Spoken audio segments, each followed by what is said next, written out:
C'est un indicateur qui nous permet d'estimer la fréquence, l'intensité de circulation du virus, département par département. Pour constituer cet indicateur, nous nous sommes appuyés, Santé publique France, la Direction générale de la santé, s'appuie sur un indicateur bien connu, maîtrisé, fiable,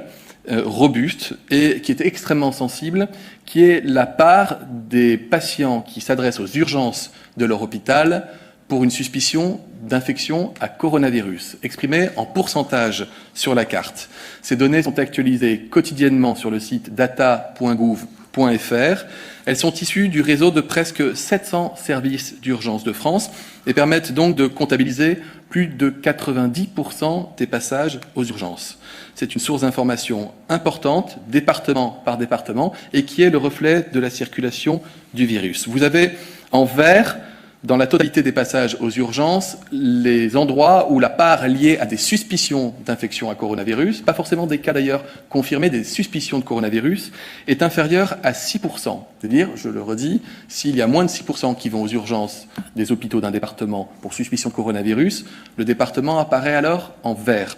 Si c'est entre 6 et 10% des patients qui vont aux urgences pour une suspicion de coronavirus, le département apparaît aujourd'hui en orange. Et en rouge, c'est lorsqu'il y a plus de 10% des consultations aux urgences des hôpitaux d'un département qui sont liées à une suspicion d'infection à coronavirus. Quelques précautions à nouveau d'usage très pratiques. Vous pouvez être surpris notamment de voir que dans la région Grand Est, le Haut-Rhin et le Bas-Rhin apparaissent en vert. Parce que vous le savez, ces deux départements ont subi de plein fouet la première vague, la grande vague épidémique qui a touché notre pays au mois de mars et au mois d'avril.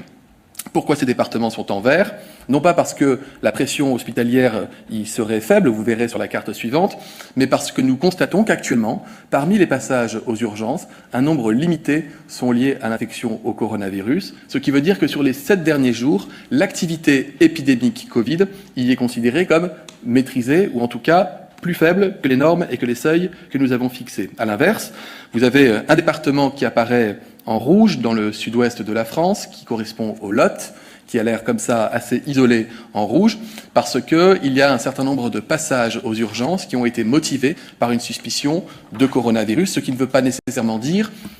que l'activité épidémique a vocation à rester intense ou à demeurer réelle dans ce département. Alors, pour pouvoir affiner ces données, nous allons nous appuyer sur d'autres indicateurs qu'on appelle des signaux plus faibles, mais qui sont des indicateurs importants, comme par exemple les remontées d'informations qui nous viennent des médecins généralistes, avec ce qu'on appelle le réseau Sentinelle, qui est un réseau de médecins impliqués dans les politiques de santé publique, et comme pour chaque épidémie, notamment pour la grippe,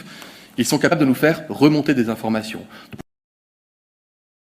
Nous pouvons aussi affiner ces données avec le nombre de tests positifs qui peuvent être réalisés dans ce département. Donc je le redis, ce n'est pas parce que le Lot apparaît rouge aujourd'hui qu'il sera forcément rouge au 11 mai, et ce n'est pas parce que le Bas-Rhin apparaît vert aujourd'hui qu'il serait nécessairement vert pour ce critère au 11 mai.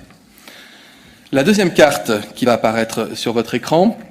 elle présente le niveau de tension, le niveau d'occupation, le niveau de saturation des réanimations liées à des hospitalisations de malades atteints du coronavirus. Et là,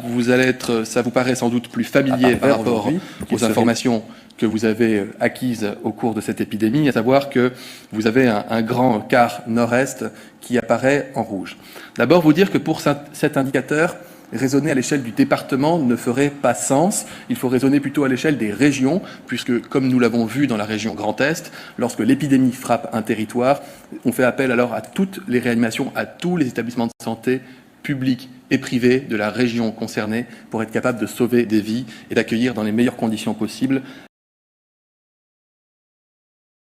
les malades. Ainsi, vous avez un certain nombre de régions qui apparaissent en rouge parce que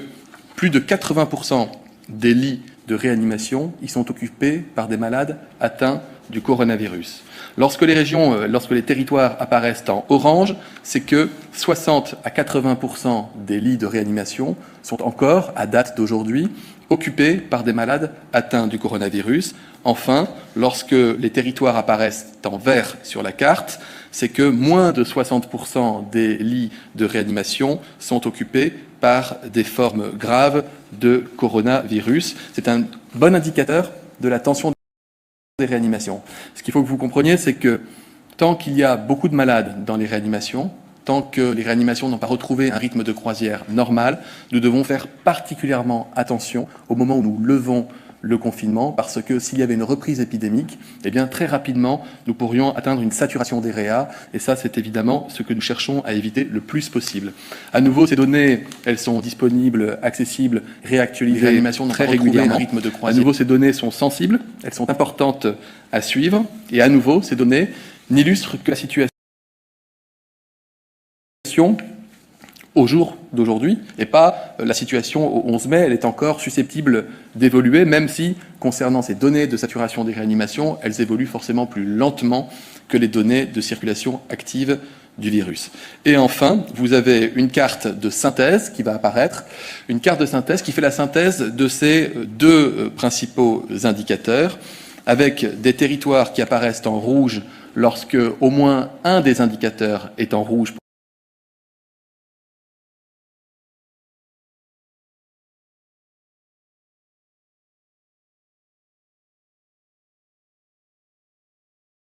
avec des territoires qui apparaissent en rouge lorsque au moins un des indicateurs est en rouge pour le département concerné,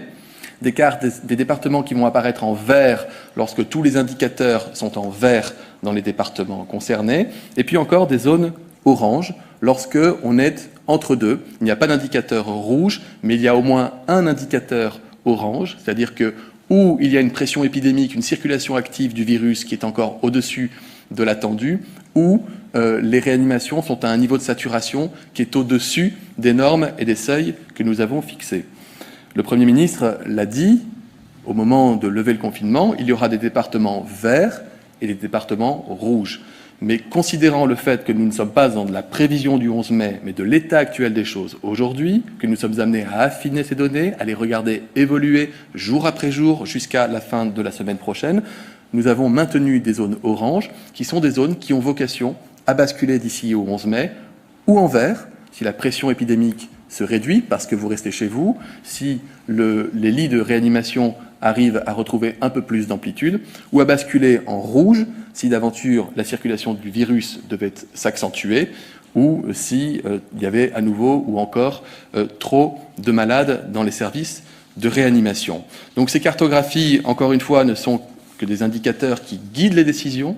Ils sont affinés par d'autres indicateurs.